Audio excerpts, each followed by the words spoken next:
তবে তারা উৎসাহ উদ্দীপনা পালন করতেছেন।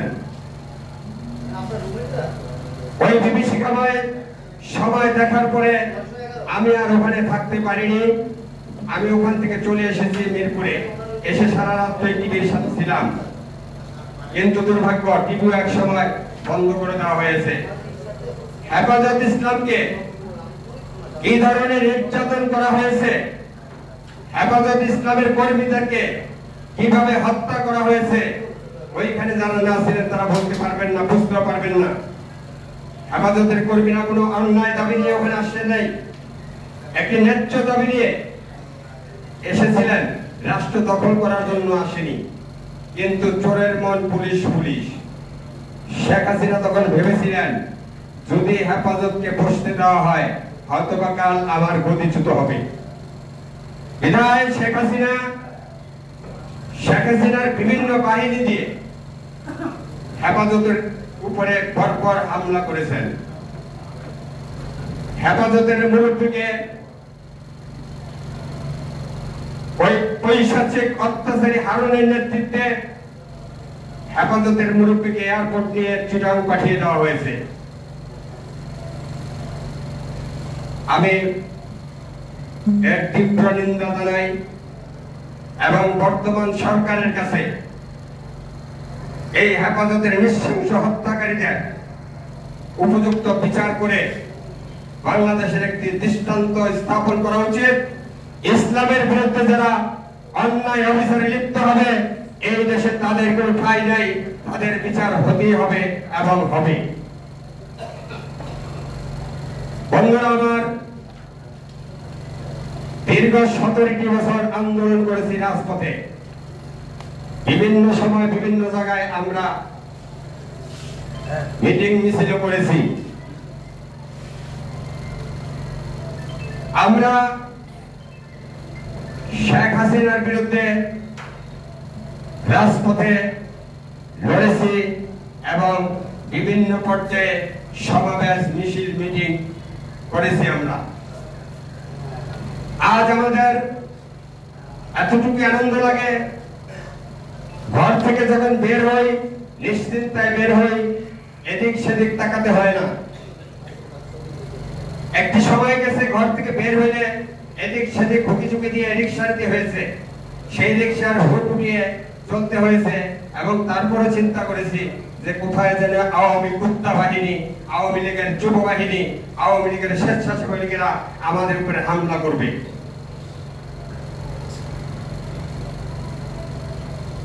আমরা জুলাই আন্দোলনেও অংশগ্রহণ করেছি।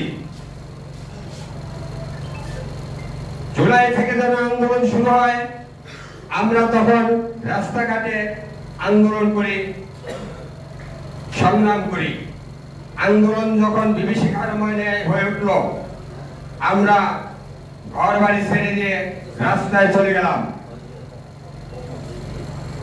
আমরা বিশেষ করে আমার স্পোর্ট ছিল মিরপুর 10 নম্বর। মিরপুর 10 নম্বরে আওয়ামী লীগের গুন্ডা বাহিনীর নেতৃত্বে ছিলেন তৎকালীন সংসদ সদস্য ইলিয়াস মোল্লা, গোপালগঞ্জের কোচি জাহিদ এবং মহিলা নেত্রী দীপ্তি, নিখিল আমাদের উপরে এমন কোন অত্যাচার বাকি রাখে নাই যে আমাদের উপর করে নাই। 2 তারিখ থেকে 4 তারিখ পর্যন্ত আমার বাসায় এত হামলা হয়েছে, এত উপযুক্ত এত ধরনের নির্যাতন হয়েছে, আমি ঘরে থাকতে পারি নাই। আমার একটি ছেলে ইউনিভার্সিটিতে পড়ে, আমি যেখানে গিয়েছি আমার ছেলেকে সাথে নিয়ে গিয়েছি, কারণ আমাকে মারলে কোনো আসে যায় না, কিন্তু আমার ভবিষ্যৎ প্রজন্ম, আমি যাকে রেখে যাবো আল্লাহ যদি হায়াতে বাঁচায়, তাকে যদি অকাল মৃত্যুবরণ করতে হয় তার যদি দুঃখের কিছু থাকবে না। বিধায় আমি আমার ছেলেকে আমার সাথে নিয়েই চলতাম। আমার মেয়ে ইউনিভার্সিটিতে পড়ে, সেই মেয়েও সংগ্রামে চলে গিয়েছেন। সারাক্ষণ সংগ্রাম করেছি আর চিন্তা করেছি ছেলে মেয়ে কোথায় আছেন, কি অবস্থায় আছেন। সেই দুর্বিষহ যন্ত্রণা থেকে আজ আমরা মুক্তি পেয়েছি।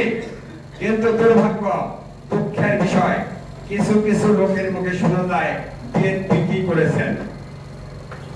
বিএনপি করেন নাই কি? 20 তারিখে যখন ছাত্ররা আইনমন্ত্রীর সাথে সংগ্রাম করে তাদের সংগ্রামকে উদ্ধ করলেন, সেই সংগ্রামকে রাজপথে অগ্নিশিখার মতো জ্বলে উঠিয়েছিলেন কে? এই বিএনপির নেতা, এই বিএনপির নেতা। সেই সুদূর থেকে তারেক রহমান লন্ডন থেকে আমাদেরকে উৎসাহ দিয়েছে, উদ্দীপনা দিয়েছে এবং বারবার বলেছে রাজপথ ছাড়া যাবে না, এবারে শেখ হাসিনার শেষ সময়। আমরা সেভাবে কাজ করেছি। আমরা জীবনের চিন্তা করি নাই, জীবনকে বাজি রেখে রাস্তায় লড়েছি। আমার অনেক মা বোনদের দেখেছি, 80 বছর 70 বছর ঊর্ধ্বের মহিলাদেরকে দেখেছি ফলের ভিতরে ভাত মেখে এক হাতে পানি নিয়ে আমাদের মুখে ভাত তুলে দিয়েছেন। সেই সমস্ত মায়েরা কারা? আমাদের সেই বিএনপির মায়েরা। ছাত্র জনতাকে উদ্দেশ্য করে বলতে চাই, তোমরা যেখানে 100 জন দাঁড়িয়েছ, আমরা সেখানে 1 লক্ষ দাঁড়িয়েছি। তোমরা যেখানে 10 মিনিট দাঁড়ানোর ক্ষমতা রাখো নাই, আমরা বিএনপি তোমাদেরকে প্রোটেকশন দিয়ে সারাদিন সারা রাত রেখেছি। আজ তোমরা ভুলে গিয়েছ, আজ তোমরা দেশ স্বাধীন করেছ। দেশ স্বাধীন অনেক আগে হয়েছে। 17 বছর সংগ্রাম করেছি, আর 3 দিন সংগ্রামে তোমরা দেশকে স্বাধীন করে ফেলেছ। দুঃখের বিষয়, অনেক জ্ঞানী গুলি লোকের মুখেও শুনতে হয় বিএনপি কি করেছেন। বিএনপি করেন নাই কি? এদেশের জন্য বিএনপি সব করেছেন। প্রেসিডেন্ট জিয়াউর রহমান থেকে শুরু করে দেশ নেত্রী বেগম খালেদা জিয়া থেকে শুরু করে আমরা বিএনপি যারা করি সবাই দেশপ্রেমিক। দেশের জন্য সবাই সংগ্রাম করেছি, দেশকে স্বাধীন করেছি। দেশের গণতন্ত্র বারবার আওয়ামী লীগ হুমকির মুখে ফেলে দিয়েছে, এই বিএনপি বারবার গণতন্ত্রকে ফিরিয়ে এনেছে। এই বলে আমি আমার বক্তব্য শেষ করছি। আল্লাহ হাফেজ। বাংলাদেশ জিন্দাবাদ, বাংলাদেশ জাতীয়তাবাদী দল জিন্দাবাদ, পাশাপাশি দল সফল হোক। মন্ডলী, আমাদের জনাব এম আহমেদ খানকে ধন্যবাদ, উনি সাংস্কৃতিক দলের সংগ্রামী সাধারণ সম্পাদক। আমাদের মাঝে উপস্থিত আছেন আমাদের প্রিয় ছোট ভাই জনাব মহিদুল ইসলাম মামুন, তার সরব উপস্থিতি এবং প্রত্যেকটা প্রোগ্রামে সবার আগে আসেন এবং অনুষ্ঠান শেষ করে যান। এই পর্যায়ে আমাদের মাঝে উপস্থিত আছেন আমাদের প্রিয় শরীফ, তাকে আর আবেদ মাওলানা শরীফ, আমাদের দুইজন শরীফ আছেন আমাদের মাঝে, ধন্যবাদ আপনাদেরকে। এই পর্যায়ে আমাদের মাঝে বক্তব্য রাখবেন জনাব কমর উদ্দিন ভাইকে সংক্ষিপ্ত কথা বলার জন্য অনুরোধ করছি।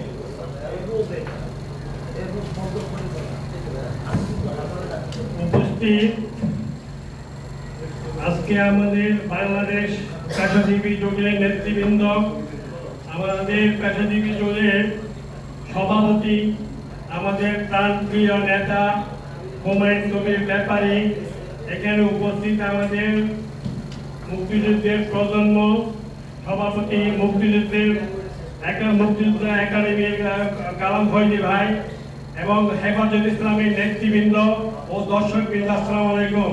আজকে আমরা এখানে উপস্থিত হয়েছি যে হেফাজতের আওয়ামী দুঃশাসনের নৃশংসতার হত্যার বিচারের দাবিতে আমরা এখানে উপস্থিত হয়েছি।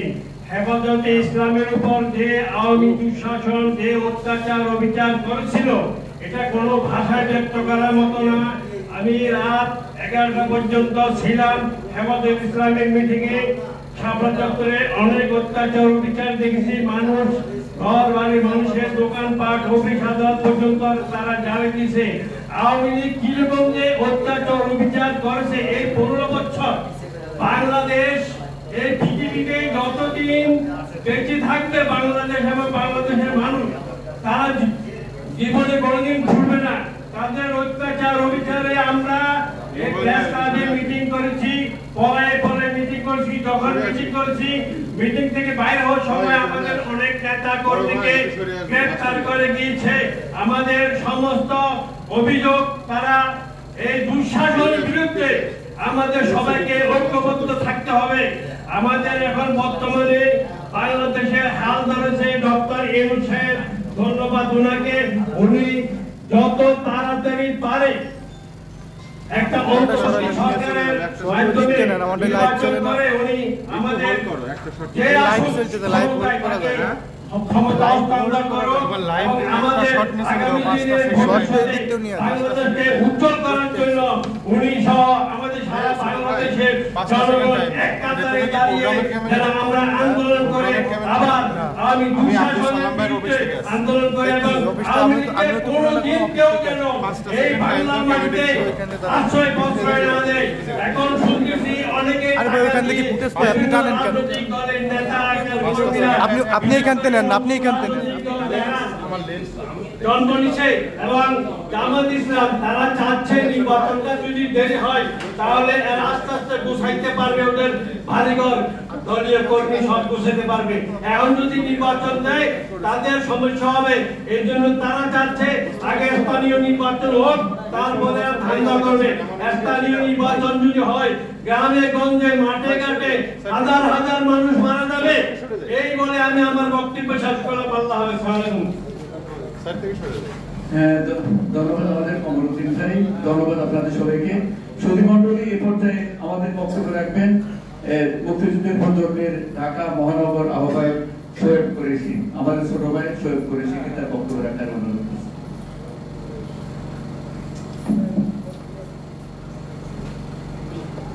আসসালামু আলাইকুম।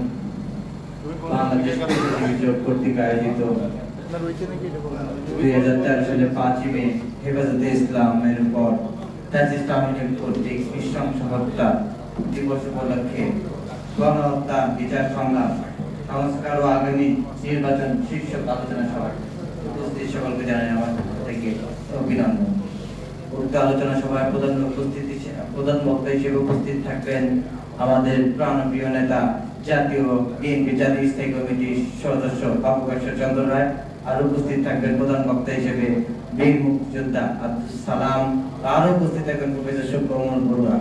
এখন উপস্থিত আছে বর্তমান হেফাজতে ইসলামের যুগ্ম মহাসচিব জনাব মাওলানা জালাল উদ্দিন আহমেদ।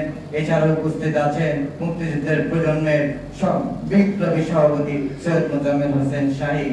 এছাড়া আরো উপস্থিত আছেন আমাদের জাতীয় প্রজন্ম একাডেমির সম্মানিত সভাপতি বিশিষ্ট সাংবাদিক এবং লেখক কালাম ভাই।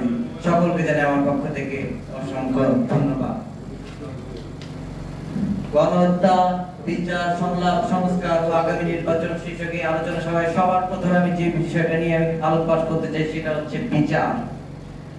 গত 17 বছরে এক একটা রক্তের বিচার, গত 17 বছরে আমাদের কণ্ঠরোধ করার বিচার। আমি বিচার চাই যেসব ছাত্র জনতার উপর অত্যাচার হয়েছে, যেসব মাওলানাদের উপর অত্যাচার হয়েছে। আমি বিচার চাই যেসব জনগণের তার কণ্ঠরোধ করা হয়েছে সকলের বিচার। আসলে এই বিচারটা তো আসলে সরকার করবে, ইন্টারিম গভর্নমেন্ট এখন এই বিচারটা করবে। আমরা চাচ্ছি ইন্টারিম গভর্নমেন্টের কাছে বিচার। আসলে এই সরকারটা বসানো হয়েছে, ইন্টারিম গভর্নমেন্টের মূল উদ্দেশ্যই ছিল, আমার মনে হয় যে মূল উদ্দেশ্য থাকার কথা ছিল বিচার করা। সংস্কার তো এটা চলতেই থাকবে। সংস্কারের জন্য 31 দফা তারেক রহমান, আমাদের জননেতা তারেক রহমান এটা অনেক আগেই দিয়েছেন এবং এটা ইনশাআল্লাহ চলবেই এবং তা 31 দফা আমরা বাস্তবায়ন করবই। ক্ষমতায় আসি না আসি তারেক রহমানের নির্দেশে আমরা অবশ্যই 31 দফা বাস্তবায়ন করব, সংস্কার বাস্তবায়ন করব। কিন্তু বিচার, যে ছাত্র জনতার হত্যা, যে মাওলানাদের উপর অত্যাচার নির্যাতন, এই হত্যা 5 মে যে এত এত এত এত নির্বিচার নৃশংসভাবে হত্যা করা হয়েছিল, 4 মাসের উপর ভর করে গত 17 বছর আওয়ামী লীগ এবং তার ফ্যাসিস্টবাদী শাসক গোষ্ঠীরা যেভাবে জনগণের উপর অত্যাচার করেছিল, যেভাবে মাওলানাদের উপর, যে মাওলানা কিছুই জানে না, এত সুন্দরভাবে একদম যেটাকে বলবো আমরা মহান আল্লাহ তাআলার ঐশী বাণী যারা আমাদের মাঝখানে প্রকাশ করে, তাদের উপর অত্যাচার। কোন বিবেকবান মানুষ এই মুসলিম প্রধান দেশে মাওলানাদের উপর গুলি চালায়? এই সেই ফ্যাসিবাদী হাসিনা সরকার, তারাই মুসলমানদের উপর গুলি চালিয়েছে, তারা জনগণের উপর অত্যাচার নির্ভর করেছে। প্রত্যেকটার বিচার চাই। প্রত্যেকটার বিচার না যাওয়া পর্যন্ত আমি আমার পক্ষ থেকে বলবো যে আওয়ামী লীগকে নিষিদ্ধ করতে হবে, তাদের কার্যক্রমকে নিষিদ্ধ করতে হবে। যখন তারা এই বিচারের আওতায় আসবে যখন এই বিচার থেকে তারা যখন নিজেরা বের হয়ে আসবে, তখন দেখা যাবে, যখন তাদের শাস্তি হবে, তখন মুক্তিযুদ্ধের দল হিসেবে আওয়ামী লীগকে আমরা আবার গ্রহণ করবো, কোনো সমস্যা নাই। কিন্তু আওয়ামী লীগের এই অত্যাচার, এই নিপীড়ন আমরা সকলের চোখে দেখেছি। আরে সেদিন এই যে গত 24-এ বাচ্চা ছেলেমেয়েদের, ইউনিভার্সিটি ছেলেমেয়েদের, যারা দেশের ভবিষ্যৎ, তাদের উপর গুলি করে, তাদের পায়ে গুলি করে, তাদের শরীরে গুলি করে, দূরের থেকে টার্গেট শুটিং করে মানুষ মেরে ফেলছে। এগুলো দেখে তো আমরা চুপ থাকতে পারি নাই। আমরা সেই আন্দোলনে নেমেছি, আবার আমরা সামনে আন্দোলনে যাব, আমরা আবার সামনে বিচার যাব, এবং সামনে বিচার করতে হবে। না করলে কিন্তু ইন্টারিম গভর্নমেন্ট ব্যর্থ। আমরা আগামী দিনের সংলাপ, আগামী দিনের বিচার, এই হত্যার বিচার চাইছে, এবং আগামী নির্বাচন অতি দ্রুত এবং ন্যায়সঙ্গত সময়ের মধ্যে রোডম্যাপ দিয়ে সকল ধরনের আওয়ামী লীগের যত ধরনের ফ্যাসিবাদী শক্তি আছে তাদের বিরুদ্ধে রুখে দিয়ে আমাদের সামনে দিনে একটা অবাধ, সুষ্ঠু, নিরপেক্ষ নির্বাচনের আশা ব্যক্ত করে আমি আমার সংক্ষিপ্ত বক্তব্য শেষ করছি। ধন্যবাদ। মন্ডলী, আমরা ধন্যবাদ জানাচ্ছি আমাদের প্রিয় ভাই শহীদ কুরেশিকে।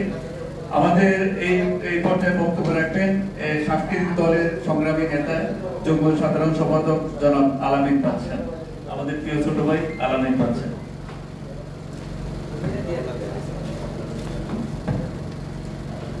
बिस्मिल्लाहिर्रहमानिर्रहीम। बांग्लादेश पेशाजी জোট আয়োজিত আজকে 5 মে ফ্যাসিস্ট আওয়ামী সরকার কর্তৃক নির্যাতন, হত্যা ও তার প্রতিবাদে আজকে আলোচনা সভার সম্মানিত সভাপতি, বাংলাদেশ সাংস্কৃতিক দলের সভাপতি হুমায়ুন ব্যাপারী এবং প্রধানমন্ত্রী, আমাদের প্রাণপ্রিয় নেতা, জাতীয় স্থায়ী কমিটির অন্যতম সদস্য বাবু বয়সচন্দ্র রায়, উনি অল্প কিছুর মধ্যে আমাদের মাঝে উপস্থিত হবেন আশা করি, এবং জাতীয়, কেন্দ্রীয় এবং হেফাজত ইসলামের নেতৃবৃন্দ, আসসালামু আলাইকুম। 5 মে বাংলাদেশের ইতিহাসে একটি নারকীয় তাণ্ডব চালানো হয়েছিল। যেহেতু আমি লোকাল রাজনীতির পল্টন বিএনপির এবং ওয়ার্ড বিএনপির সিনিয়র যুগ্ম আহ্বায়ক, বিএনপির সাধারণ সম্পাদক, তো ওই দিন আমি পল্টনে ছিলাম এবং হেফাজত ইসলামের সাথে একতা প্রকাশ করে দেশনেত্রী বেগম খালেদা জিয়ার নির্দেশে, জনতা মির্জা আব্বাস সাহেবের নির্দেশে আমি আমার পুরো ফুল টিম নিয়ে আমি হেফাজত ইসলামের পাশে ছিলাম এবং কাজ করেছি, সারাদিন কাজ করেছি এবং ওদের পাশে ছিলাম। সন্ধ্যার পরে একটি ডাক আসলো, বলা হলো আপনারা সবাই শাপলা চতুর্মুখী হবে।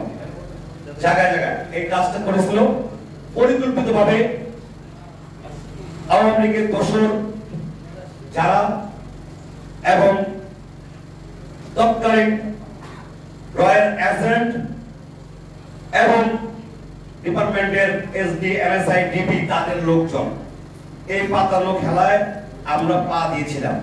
আমরা সবাই এক জায়গায় একত্র হওয়ার জন্য চলে গিয়েছিলাম। ঠিক ওই টাইমেই তারা এই নারকীয় হত্যাকাণ্ড তাণ্ডব চালিয়েছিল, যেটা বাস্তব আমার চোখে আমি দেখেছি যে কিভাবে তারা তাণ্ডব চালিয়েছে, কি করেছে। লাইট অফ করে, মানে ব্রাশ ফায়ার যেটাকে বলা হয় 1971 সালে পাক হানাদার বাহিনী 25শে মার্চ যে তাণ্ডব চালিয়েছিল, ওটাকেও হার মেনিয়েছে এই হেফাজতের 5 ঘটনা। তারা যেভাবে এক সাইডে তাণ্ডব চালিয়েছে, যৌথ বাহিনী মিলে ফায়ার করতে করতে সকল লাইট অফ করে দিয়ে, মানে সে দৃশ্য চোখ বন্ধ করেই চোখের সামনে ভাসে। তারপর যেটা ঘটলো, তারপরে কি দেখলাম? তারপর দেখলাম রাতের অন্ধকারে সিটি কর্পোরেশনের ময়লার গাড়ি এবং ডাম্পার এগুলি আসলো, পানির গাড়ি এগুলি আসলো, রাস্তা তারা ক্লিন করে ফেললো। লাশের স্তূপ ময়লা যেভাবে নেয় সেভাবে মানুষকে উঠাই যাচ্ছে, এভাবে মানুষকে উঠাইতেছে। তো অন্ধকারে কিন্তু অনেক কিছু দেখা যায়, যতই অন্ধকার থাকুক, চাঁদের আলো এবং পুলিশের লাইট যখন জ্বলে, র্যাবের লাইট, তখন কিন্তু অনেক কিছু দেখা যায়। সাপ থেকে আমরা সব কিছু দেখেছি। যাই হোক, আল্লাহ পাকের বিচার অনেক কঠিন। আল্লাহ ছেড়ে দেন না।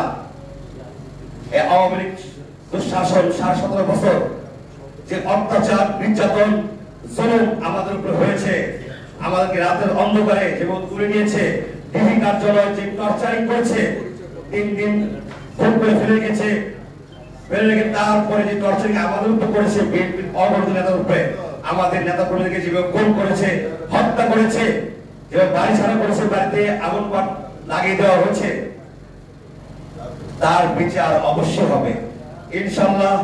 এই বিচার বর্তমান সরকার যদি ব্যর্থ হয়, বাংলাদেশ জাতীয়তাবাদী দল বিএনপি জননেতা তারেক রহমান সাহেব আগামী জাতীয় নির্বাচনের মাধ্যমে বিএনপি যখন ক্ষমতা আসবে, ইনশাআল্লাহ পাই করে এর হিসাব নেওয়া হবে এবং বিচার করা হবে।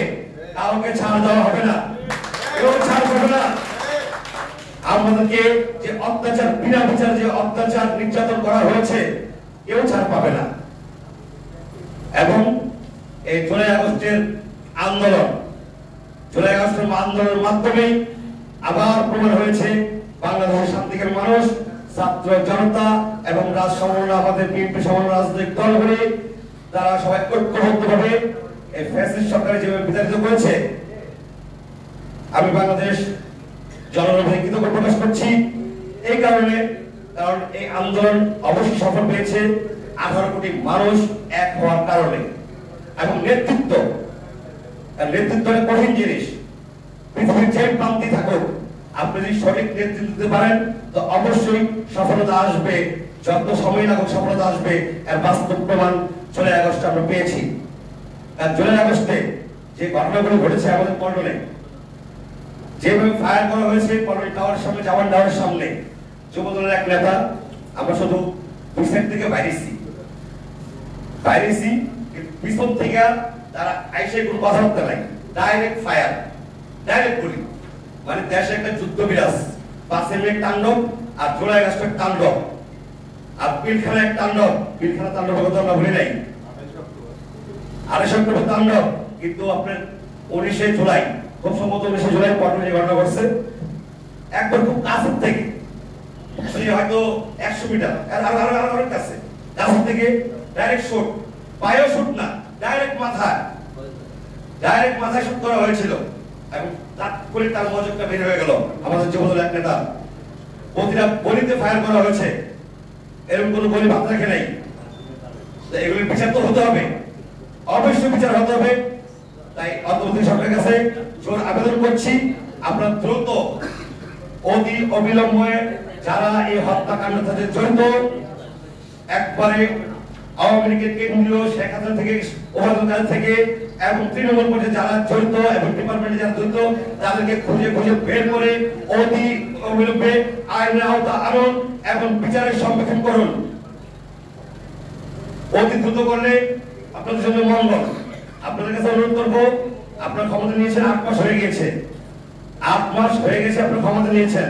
আমাদের জাতীয় নেতৃবৃন্দ আপনাদেরকে বলছে, হ্যাঁ সংস্কার হবে। সংস্কার হবে না কেন? অবশ্যই হবে। সংস্কার একটা চলমান প্রক্রিয়া। আমাদের শহীদ রাষ্ট্রপতি জিয়াউর রহমান যখন 19 দফা ঘোষণা করেছিলেন, তখন থেকেই বাংলাদেশের সংস্কার কাজ বিএনপি সর্বপ্রথম শুরু করেছে। এবং আমাদের ভারপ্রাপ্ত চেয়ারম্যান সাহেব আবার 31 দফা দিয়েছেন, এটাও চলমান থাকবে। আপনারা সংস্কার করুন, যেটা প্রয়োজন এটা অতি দ্রুত করুন। অতি দ্রুত আপনারা এই বছরের মধ্যেই সংস্কারের কাজ, বিচারের কাজ শেষ করে ডিসেম্বরের মধ্যে একটি জাতীয় নির্বাচন দিয়ে সব শাসন মানে আপনারা বিদায় নেন। এটা গণতান্ত্রিক সরকার আসুক। কারণ 18 কোটি মানুষ 15 বছর, 17.5 বছর, 17.5 বছর ভোট দিতে পারতেছে না। অবশ্যই আমাদের জবাব দেখে আছে। আমরা তো মূলত আন্দোলন করছি কিসের জন্য? আমাদের জন্য আন্দোলন করে নেই। আমরা আন্দোলন করছি বাংলাদেশের 18 কোটি মানুষের জন্য, জনগণের জন্য, তাদের ভোটের অধিকারের জন্য। আমাদের মূল আন্দোলনের স্কিম ছিল এটা, জনগণের ম্যান্ডেট এবং জনগণের মালিকানা জনগণকে বুঝিয়ে দেওয়া। তো আপনাদের কাছে আমি অনুরোধ করবো, অতি দ্রুত ডিসেম্বরের মধ্যেই একটি জাতীয় নির্বাচন ব্যবস্থা করুন। সকল দল অংশগ্রহণ করবে, কিন্তু এদেশে আওয়ামী লীগ নির্বাচন করতে পারবে না। এই নামে কোন নির্বাচন তারা অংশগ্রহণ করতে পারবে না। আওয়ামী লীগ বাদে সকল রাজনৈতিক দল ইলেকশনে অংশগ্রহণ করবে জনগণের ভোটের মাধ্যমে। জনগণের ভোটের মাধ্যমে যে দল রাষ্ট্র ক্ষমতায় আসবে, আমরা বিএনপির তৃণমূল নেতাকর্মী অবশ্যই তা মেনে নেব। তারা যে রাষ্ট্র ক্ষমতা করবে আমাদের কোনো আপত্তি থাকবে না, কিন্তু নির্বাচন হতে হবে ফেয়ার, ওয়ার্ড লেভেলের মতো নয়, ওয়ার্ড লেভেলের মতো পাতানো নির্বাচন নয়। একজন সরকারকে, একজন রাজনৈতিক দলকে দাম করে রাষ্ট্র ক্ষমতা বসাই দিবেন, সেটা হবে না। অবশ্যই জনগণের ভোটের মাধ্যমে একটা নির্বাচন হতে হবে। সেই নির্বাচনে যে দল রাষ্ট্র ক্ষমতা আসবে আমরা বিএনপি মেনে নেব। আর অন্যথায় তার পরিণাম কি হবে 7.5 বছরের ইতিহাস ঘাটবেন এবং দেখবেন বিএনপি কি পারে কি পারে না। কারণ বিএনপি 7.5 বছর সংগ্রাম আন্দোলন করছে, অন্য কোনো রাজনৈতিক দলের ছত্রছায়া নয়, অন্য কোনো রাজনৈতিক দলের ছত্রছায়া বিএনপি আন্দোলন সংগ্রাম করে নাই। বিএনপি এককভাবে আন্দোলন সংগ্রাম করছে এবং অন্য রাজনৈতিক দলগুলো বিএনপির সাথে অ্যাড হয়েছে, কিন্তু অন্য রাজনৈতিক দলের ওই রঙিন দলে, ছায়ার দলে বিএনপি যায় নাই। কারণ বিএনপি এরকম একজন আদর্শবান ব্যক্তির দল, এই দলের শুরু আছে শেষ নাই। এই দল বাংলাদেশকে সার্ভিস দেবে আরো 100 বছর, 100 বছর সার্ভিস দেওয়ার মতো বিএনপির ব্যাকআপ আছে। সেই ব্যাকআপ বিএনপি জনগণের ভালোবাসা দিয়ে অর্জন করেছে। তাই শহীদ রাষ্ট্রপতি জিয়া রহমানের দলকে আপনারা দুর্বল ভাববেন না, দেশনেত্রী বেগম খালেদা জিয়ার দলকে আপনারা দুর্বল ভাববেন না, জনতা তারেক রহমান সাহেবের দলকে দুর্বল ভাববেন না। আগামী দিনে আরো চমক আসবে বিএনপিতে, আমরা আশা করি। যাই হোক, বাসিমের নারকীয় তাণ্ডবের হত্যাকাণ্ডের বিচার দাবি করে এবং সকল হত্যাকাণ্ডের বিচার দাবি করে এবং আগামী দিনে আমি আমার বক্তব্য শেষ করলাম। আসসালামু আলাইকুম। ধন্যবাদ। আমাদের মাঝে এসে উপস্থিত হয়েছেন বিএনপি চেয়ারপারসনের সম্মানিত উপদেষ্টা, রণাঙ্গনের বীর যোদ্ধা, আওয়ামী দুঃশাসন বিরোধী আন্দোলনের রাজপথে আমাদের সাহসী যোদ্ধা জননেতা আব্দুল সালাম আমাদের মাঝে এসে উপস্থিত হয়েছেন। আজকে সংগঠনের পক্ষ থেকে ওনার প্রতি অনেক অনেক কৃতজ্ঞতা জ্ঞাপন করছি। বন্ধুরা আমার কথা, আমার এই পর্যায়ে বক্তব্য নিয়ে আসছেন উন্মুক্ত গণতান্ত্রিক পরিষদের বিপ্লবী সভাপতি জয়নেতা রমিজউদ্দিন রুমি এখন বক্তব্য রাখবেন। সাবেক ছাত্র নেতা রমিজউদ্দিন। বিসমিল্লাহির রহমানির রহিম। বাংলাদেশ পেশাজীবী জোট কর্তৃক আয়োজিত আজকের এই অনুষ্ঠানের বন্ধুবর সভাপতি জনাব হুমায়ুন কবির ব্যাপারী ইতিমধ্যে উপস্থিত হয়েছেন। আমাদের প্রাণ প্রিয় নেতা, আন্দোলন সংগ্রামের অকুতোভয় সৈনিক, যার নেতৃত্বে গত 17টি বছর এই ঢাকা শহর থেকে শুরু করে সারা বাংলাদেশে যে আন্দোলন সংগ্রাম হয়েছিল তার নেতৃত্ব দিয়েছেন আমাদের সেই প্রিয় নেতা আমাদের মাঝে উপস্থিত হয়েছেন। বিএনপি চেয়ারপারসনের সম্মানিত উপদেষ্টা আব্দুল সালাম ভাই উপস্থিত হয়েছেন। সাবেক ছাত্র নেতা, ছাত্র দলের সোনালী অতীত মিজানুর রহমান রিজান ভাই উপস্থিত আছেন। আমাদের প্রখ্যাত লেখক এবং প্রজন্ম দলের সভাপতি কালাম ফয়জি ভাই উপস্থিত আছেন। আমার বন্ধুবর সভাপতি শাহিন সহ বিভিন্ন পর্যায়ের নেতৃবৃন্দ, সংগ্রামী ভাইরা, আজকের বিষয়বস্তু 5ই মে হেফাজতের উপর ফ্যাসিস্ট আওয়ামী লীগের নৃশংস গণহত্যা দিবস উপলক্ষে আপনাদের বলতে চাই, এই স্বৈরাচারী শেখ হাসিনা শুধু 5ই মে না, এই স্বৈরাচারী শেখ হাসিনা 1981 সালে যখন আমাদের প্রাণপ্রিয় নেতা শহীদ প্রেসিডেন্ট জিয়াউর রহমান তাকে রাজনীতি করার সুযোগ করে দিয়েছিল, তার কিছুদিনের মধ্যেই আমাদের প্রাণপ্রিয় নেতা, স্বাধীনতার ঘোষক শহীদ প্রেসিডেন্ট জিয়াউর রহমানকে মৃত্যুবরণ করতে হয়েছিল। শহীদ প্রেসিডেন্ট জিয়াউর রহমান শুধু এক স্বাধীনতা যুদ্ধ নয়, 75-এর প্রেক্ষাপটের পরে তার বাবা বাংলাদেশকে একটি তলাবিহীন ঝুড়িতে পরিণত করেছিল, কিন্তু আমাদের শহীদ প্রেসিডেন্ট জিয়াউর রহমান বাংলাদেশকে একটি সুজলা সুফলা শস্য শ্যামলা দেশে পরিণত করেছিল। আজকে কথায় কথায় আপনারা যারা সংস্কারের কথা বলেন, বাংলাদেশের সবচেয়ে বড় সংস্কার করেছিল আমাদের প্রাণপ্রিয় নেত্রী, দেশনেত্রী বেগম খালেদা জিয়া, যিনি আগামীকাল 10:30টায় বাংলাদেশে পদার্পণ করবেন। তার শুভ কামনা করছি এবং আগামী দিনে তিনি বাংলাদেশে আবারও প্রধানমন্ত্রী হবেন। সেই প্রিয় নেত্রী 10টি বছর আন্দোলন সংগ্রামের মাধ্যমে বাংলাদেশের সংসদীয় গণতন্ত্র প্রবর্তন করে বাংলাদেশের সব থেকে বড় সংস্কার করেছিলেন। সংস্কার করেছিলেন শহীদ প্রেসিডেন্ট জিয়াউর রহমান। যেখানে দাঁড়িয়ে আজকে আমরা কথা বলছি, এই প্রেস ক্লাব ভিত্তিপ্রস্তর স্থাপন করেছিলেন শহীদ প্রেসিডেন্ট জিয়াউর রহমান। সংস্কার করেছিলেন শহীদ প্রেসিডেন্ট জিয়াউর রহমান। আজকে আমরা যারা বড় বড় কথা বলি, বৈদেশিক রেমিটেন্স, এই গার্মেন্ট শিল্পের শুভ সূচনা করে সংস্কার করেছিলেন শহীদ প্রেসিডেন্ট জিয়াউর রহমান। আজকে আমরা যারা এই যে বৈদেশিক রেমিটেন্স, এই মানব জাতিকে মানব সম্পদে পরিণত করে প্রথম সূচনা করেছিলেন। তাই আজকে যারা সংস্কারের নামে বড় বড় কথা বলেন, তাদের বলতে চাই, দেশকে একটি অস্থিতিশীল পরিবেশের দিকে ঠেলে দিচ্ছেন ডক্টর মোহাম্মদ ইউনূস স্যার। আপনাকে বলতে চাই, আপনাকে নিয়ে আমরা অনেক আন্দোলন সংগ্রাম করেছি, আপনার হাজিরাও বহুবার উপস্থিত থেকেছে। তাই বলতে চাই, দেশে যে অশনি সংকট চলছে, দেশে যে নানা রকম দামাদল চলছে, এই পতিত স্বৈরাচার শেখ হাসিনা হাজার হাজার কোটি টাকা পাচারের মাধ্যমে বাংলাদেশের বিভিন্ন জায়গায় আজকে অরাজকতা তৈরি করছে। তাই অনতিবিলম্বে নির্বাচনের রোডম্যাপ ঘোষণা করুন, নইলে বাংলাদেশ যদি এবার আবারও দুর্বিষহ সৃষ্টি হয়, বাংলাদেশের স্বাধীনতা এবং সার্বভৌমত্ব বিপন্ন হবে। কারণ এই আধিপত্যবাদ ভারত বিগত 53 বছর পর যে একটা অবস্থায় পড়েছে, তারা ষড়যন্ত্রের জাল বিস্তার করছে। বক্তব্য দীর্ঘায়িত করবে না, বক্তব্য দেবেন নেতৃবৃন্দ। অবশেষে আবারও আগামীকাল আমাদের প্রাণপ্রিয় নেত্রী, দেশের নেত্রী বেগম খালেদা জিয়া সকাল 10:30টায় বাংলাদেশে পদার্পণ করবেন। তাকে শুভেচ্ছা এবং স্বাগত জানানোর মাধ্যমে আমরা আবার একটি নতুন বাংলাদেশ ফিরে পাবো। বাংলাদেশে একটি নিরপেক্ষ নির্বাচন হবে, জাতীয়তাবাদী শক্তি ক্ষমতায় যাবে, এই আশাবাদ ব্যক্ত করে আমি আমার সংক্ষিপ্ত বক্তব্য শেষ করছি। খোদা হাফেজ, বাংলাদেশ জিন্দাবাদ। আপনাদের সবাইকে ধন্যবাদ। দেখা হবে রাজপথে, কথা হবে স্লোগানে।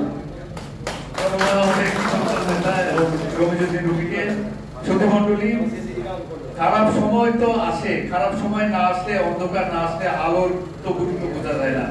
আমাদের দেশ নেত্রী বেগম খালেদা জিয়া, আমার মনে হয় যখন যুদ্ধ হয় বা জিয়াউর রহমান স্বাধীনতা যুদ্ধে অংশগ্রহণ করেছিলেন, সেটা ছিল এক প্রেক্ষাপট। কিন্তু স্বাধীনতা অর্জনের পরে মানে সরকার বিরোধী মানে স্বৈরাচার বিরুদ্ধে আন্দোলন করতে হবে, সেই আন্দোলন করে ইতিহাস সৃষ্টি করা যায়, সেটা খালেদা জিয়া তার প্রমাণ। এরশাদ সরকারের পতন হয়েছে তার আপসী নেতৃত্বের কারণে। একইভাবে তার আপসী নেতৃত্ব এবং তারেক রহমানের সুযোগ্য নেতৃত্বে এই বৈশাসিক হাসিনার পতন ঘটেছে। সেইভাবে আমরা বলবো যে এটাও একটা ইতিহাস এবং তার চলমান ইতিহাস, যেটা আমাদের চোখের সামনে ঘটেছে। সুধীমণ্ডলী, আমাদের এই মৌলানা সাহেবদেরকে আমরা আনতে পেরেছি আজকের এই প্রোগ্রামে, কারণ এই হেফাজতের রাত, মানে আমরা গণহত্যাটা আমরা নাম দিয়েছি 5 মে হেফাজতের উপর ফ্যাসিস্ট আওয়ামী লীগের নৃশংসতম হত্যা দিবস উপলক্ষে। নৃশংসতম হত্যা, গণহত্যা বলা হয়, কারণ ওই আমি জালিয়ানওয়ালাবাগ হত্যাকাণ্ডের কথা বলেছিলাম। আর এইবারে মানে বাংলাদেশে মানে 13 সালে এই হেফাজতের রাতে যে ঘটনা ঘটেছিল, সেটাও একেবারে নারকীয় হত্যাকাণ্ড। নিরীহ মানুষের উপর গুলি চালিয়ে হাজার হাজার মানুষকে হত্যা করা হয়েছিল। সেই বিষয়ে মাওলানা সাহেবদের মুখে আমরা তাদের বক্তব্য শুনবো।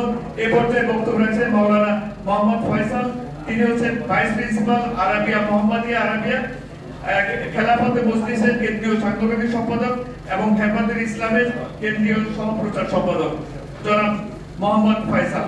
মাওলানা মোহাম্মদ ফয়সাল।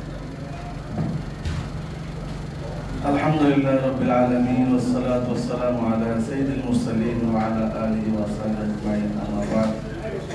মুআজ্জাজ মুহতারাম, বাংলাদেশ পেশাজীবী জোট কর্তৃক আয়োজিত আজকের এই 5 মে গণহত্যা দিবস উপলক্ষে আয়োজনের সংগ্রামী সভাপতি, মঞ্চ ভূমিষ্ঠ বাংলাদেশ জাতীয়তাবাদী দলের একজন কাঙ্গালী বীর মুক্তিযোদ্ধা জনাব আব্দুল সালাম সাহেব, মঞ্চ ভূমিষ্ঠ রয়েছে ইসলাম বাংলাদেশের কেন্দ্রীয় যুগ্ম মহাসচিব এবং বাংলাদেশের মাটির মানুষের ইসলামী একটি আলোচিত সংগঠন বাংলাদেশ খেলাফত মজলিসের সংগ্রামী মহাসচিব মাওলানা জালাল উদ্দিন আহমেদ সহ উপস্থিত জাতীয় নেতৃবৃন্দ, সামনে উপস্থিত সাংবাদিকবৃন্দ, শুরুতেই আমি শুকরিয়া আদায় করি পেশাজীবী জোটকে। আজকে তারা এই 5 মে এই দিবসটাকে সামনে নিয়ে এসে জনগণের সামনে একটি বর্বরতার দিনকে উপস্থাপন করার জন্য। আপনারা জানেন 1971 সালে পাকিস্তান হানাদার বাহিনী রাতের অন্ধকারে যেই বর্বরতা চালিয়েছিল, সেই বর্বরতা যারা দেখেনি তাদেরকে এবং সেই বর্বরতাকে হার মানিয়েছিল 5ই মে হেফাজত ইসলাম বাংলাদেশের এবং আপামর তৌহিদি জনতার উপরে শাপলা চত্বরে 1,54,000 বুলেট 1,54,000 বুলেট খরচ করে যে বর্বরতা চালিয়েছিল বাংলাদেশের ইতিহাসে এরকম ন্যাক্কারজনক ঘটনা স্বাধীনতার যুদ্ধ ঘটে। শুধু বাংলাদেশে নয়, পৃথিবীর অনেক রাষ্ট্রে যুদ্ধ পরিচালিত হয়, কোন যুদ্ধ এত সংখ্যক বুলেট ব্যয় হয় না যে বুলেট আমাদের সাধারণ জনগণের উপরে বুলেট চালিয়েছিল সেদিন এই স্বৈরাচারী আওয়ামী লীগ সরকার। কি অপরাধ ছিল হেফাজতের নেতা কর্মীদের? আমরা তো সেদিন গিয়েছিলাম আমার আপনার নবীর ইজ্জতকে রক্ষা করার জন্য, আমার আপনার মুসলমানদের ঈমানের একমাত্র হলো যে কোরআনকে সমুন্নত রাখা, কোরআনের সম্মান রক্ষা করা, সেই কোরআন ইজ্জত রক্ষা করার জন্য আমরা গিয়েছিলাম। আমি বক্তব্য সংক্ষেপ করব। সেখানে শুধু আমাদের অপরাধে এভাবে বর্বরচিতভাবে আমাদের উপর হামলা করা হলো, প্রতিবাদটুকু করতে পারিনি আমরা আওয়াজ করে কাঁদতে পারি নাই, আমাদেরকে কাঁদতে দেওয়া হয় নাই, আমাদেরকে কথা বলতে দেওয়া হয় নাই, আমাদেরকে লিখতে দেওয়া হয়নি। বিচার তো দূরের কথা, আমরা একটু মুখ খুলে বলবো আমাদের দুঃখ কথাগুলো। 70 বছর পর্যন্ত আমাদের উপর নির্মম নির্যাতন চালিয়েছে। কি অপরাধ ছিল আমাদের? আমরা তো দেশের নাগরিক। আমাদেরকে কেন ভিন্ন গ্রহের, আমাদেরকে অন্য তৃতীয় শ্রেণীর নাগরিকের মতো আমাদের সাথে ব্যবহার করবে? হেফাজত ইসলাম বাংলাদেশ শুধু ঈমান আকীদা সংরক্ষণ করার জন্য নয়, হেফাজত ইসলাম এদেশের তৌহিদি জনতার সাথে কাঁধে কাঁধ মিলিয়ে দেশের স্বাধীনতা সার্বভৌমত্ব রক্ষা করার জন্য সব সংগ্রামে অতীতেও ছিল, বর্তমানেও আছে, ভবিষ্যতেও থাকবে। অতএব আপনাদের সাংবাদিকদের মাধ্যমে এই দেশের 18 কোটি 20 কোটি মানুষের কাছে একটি মেসেজ আপনারা দিবেন। হেফাজত ইসলাম বাংলাদেশ এদেশের স্বাধীনতা সার্বভৌম রক্ষা করার জন্য তার জীবন উৎসর্গ করতে রাজি আছে। এদেশের মাটি, মানুষ, আমাদের দিনের সাথে এদেশের ইসলামের শিকড় অনেক গভীরে। এদেশের 54,000 বর্গ কিলোমিটার, এটা আমাদের জায়নামাজ। এই জায়নামাজের মাটিতে যদি পার্শ্ববর্তী ভারত কেন, শুধু আমেরিকা কেন, পৃথিবীর কোন রাষ্ট্র যদি আমার এই জায়নামাজের উপর হাত দেয়, তার হাত ভেঙে চুরমার করে দেবে। যদি এই স্বাধীনতা সার্বভৌমত্বের প্রতি কারো রক্তচক্ষু যদি আমাদের দেশের দিকে তাকায়, তার রক্তচক্ষু আমরা উপড়ে ফেলবো। কারোর সাথে কোনো আপোষ নাই। দেশ আমার আপনার সকলের, এই দেশ আমার আপনার সকলের। ধর্ম, বর্ণ, ভিন্ন মত থাকতে পারে, দেশ সকলের। অতএব দেশের স্বাধীনতা সার্বভৌমত্ব রক্ষা করার জন্য হেফাজত ইসলাম আছে, থাকবে। আমি ইউনূস সরকারের কাছে আমার শেষ পয়গাম, এদেশের মানুষ আপনার উপর আস্থা রেখেছিল। আপনি প্রথমেই এসে আমাদের ঈমানের উপর হামলা করেছেন, নারী নীতির নামে কোরআন সুন্নাহ কোরআনকে অপমান করেছেন। আপনাকে সাবধান করে দিচ্ছি, আপনি সংবিধান সংরক্ষণ করার দায়িত্ব আপনার। যদি না করতে পারেন আপনি বিদায় হন, না হলে অতীতের সরকার যেভাবে গেছে, যেভাবে স্বৈরাচার সরকার গুলো গেছে, আপনারা সেই পথে যাবেন। আর একটা সুন্দর নির্বাচন দেন। আর আমি আমার মোহাম্মদপুর যেহেতু থাকি, আমাদের এলাকার এমপি সাহেবের হিসাবে আমি সালাম ভাইকে অনেক আগ থেকে আমরা মহব্বত করি। আমাদের জামাল ভাই আমরা একসাথে মোহাম্মদপুর থাকি দীর্ঘদিন, 40 বছর আমরা মোহাম্মদপুর থাকি, 40 বছর। মোহাম্মদপুরের মাটি মানুষের সাথে আমাদের একটা গভীর সম্পর্ক রয়েছে। সেই হিসাবে সালাম ভাইকে আমি আবেদন করব, বাংলাদেশের সর্ববৃহৎ জনপ্রিয় একটি দল হলো যে বিএনপি, জাতীয়বাদী দল। এই জাতীয়বাদী দলকে আমরা মহব্বত করি। আমরা এই দলকে চাই অতীতের সকল স্বৈরাচারী, ফ্যাসিবাদী এবং দুর্নীতিগ্রস্ত এবং যে সমস্ত অন্যায় অবিচার এদেশের নিরীহ মানুষের উপর করেছে, আপনাদের দলের কোন একজন কর্মী থেকেও যাতে এ ধরনের কোন আচরণ আমরা দেখতে না পাই। আমরা তাহলে দেখবেন এদেশের মানুষ আপনাদেরকে মাথায় তুলে নিবে, আপনাদেরকে ক্ষমতায় বসাবে। আর যদি এটার থেকে আপনারা বিরত না থাকতে পারেন, তাহলে আমি মনে করবো এটা আমাদের জন্য একটা দুঃখজনক। এত বড় একটা দলকে আমরা যদি ক্ষমতা না নিতে পারি, এটা আমাদের জন্য ব্যর্থতা। আল্লাহ তাআলা আমাদেরকে ভালো কাজ করার এবং দেশ এবং স্বাধীনতা রক্ষা করার আল্লাহ তাআলা তৌফিক দান করুন। অনেক ধন্যবাদ মাওলানা মোহাম্মদ ফয়সাল। সুধী মণ্ডলী, আমরা হেফাজতের অভিজ্ঞতা সমৃদ্ধ বক্তব্য শুনলাম এবং খুব ভালো লেগেছে তার বক্তব্য। এই পর্যায়ে আমাদের মাঝে আলোচনা করবেন আমাদের পেশাজীবী জোটের সংগ্রামী অন্যতম সমন্বয়ক এবং মুক্তিযুদ্ধের প্রজন্মের সাধারণ সম্পাদক সৈয়দ মোজাম্মেল হোসেন শাহীন, আমাদের সংগ্রামী নেতা জনাব সৈয়দ মোজাম্মেল হোসেন শাহীন। আলহামদুলিল্লাহ, বাংলাদেশ পেশাজীবী জোট কর্তৃক আয়োজিত 5 মে হেফাজতের উপর ফ্যাসিস্ট আওয়ামী লীগের নির্মম গণহত্যা দিবস উপলক্ষে গণহত্যার বিচার, সংলাপ, সংস্কার এবং আগামী নির্বাচন শীর্ষক আজকের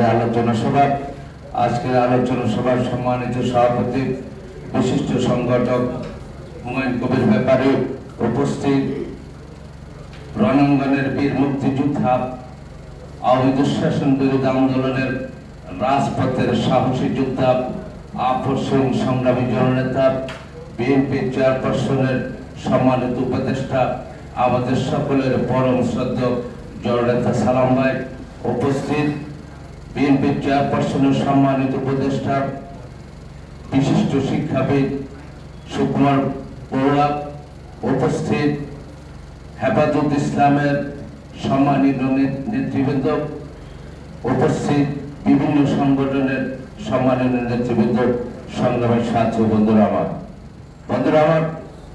আজকের এই অনুষ্ঠান প্রমাণ করে আমরা একদিকে আওয়ামী দুঃশাসনের বিরুদ্ধে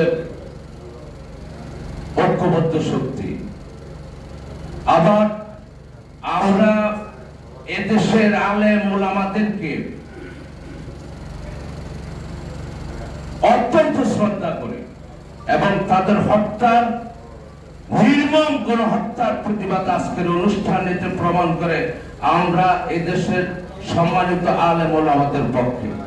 পাশাপাশি আজকের এই অনুষ্ঠান প্রমাণ করে আমরা যারা উপস্থিত হয়েছে আমরা সকলেই দেশপ্রেমিক। আমরা এদেশকে আমাদের মতো চাই, আওয়ামী অপশক্তিদের মতো নয়। বন্ধুরা আমার, আলোচনা তো অনেক হয়েছে, আরো হবে। আমাদের সম্মানিত নেতৃবৃন্দ বক্তব্য রাখবেন। কয়েকটি বিষয়ে কোনো আপোষ নেই, এদেশের মুক্তিযুদ্ধের বিষয়ে কোনো আপোষ নেই। আমরা দেখেছি এই গণ-অভ্যুত্থানের পর একজন অপশক্তি বারবার মুক্তিযুদ্ধের চেতনা এবং মুক্তিযুদ্ধের ইতিহাসকে বিতর্কিত করার অপচেষ্টায় লিপ্ত।